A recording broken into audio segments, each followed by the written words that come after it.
Acid যখনই আমরা বেশি পরিমাণে মাংস খাচ্ছি আমাদের শরীরে ইউরিক অ্যাসিড এসছে। মনে রাখবেন আমাদের শরীর একটা নির্দিষ্ট পরিমাণ ইউরিক অ্যাসিড বর্জন করতে পারে, মানে হটাতে পারে। আমাদের শরীর প্রতিদিন প্রায় 50 মিলিগ্রাম ইউরিক অ্যাসিড শরীর থেকে এলিমিনেট করতে পারে রেচনের দ্বারা। কিন্তু জানেন এক পিস মাংসতে, গড়ে যে এক পিস মাংস হয় তাতে প্রায় 90 মিলিগ্রাম ইউরিক অ্যাসিড থাকছে।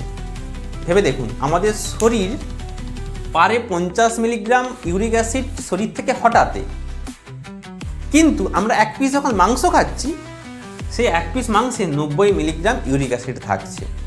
ফলে এই ইউরিক অ্যাসিডটা কি হচ্ছে, হ্যাঁ ওই যে প্রথমে ছবি দিয়ে আপনাদেরকে দেখিয়েছিলাম, বিভিন্ন গাঁঠে গাঁঠে এন্ট্রি নিচ্ছে। আস্তে আস্তে কি হয় না, দীর্ঘদিন এরকম করার পর যখন ইউরিক অ্যাসিডগুলো শরীর থেকে বেরাতে পারছে না, জমা হয়ে যাচ্ছে, তখন সবার প্রথম যে ক্ষতিটা হয় কিছুদিন পর আপনাদের ওই গাঁঠে গাঁঠে যন্ত্রণা বা বাত সৃষ্টি হয়।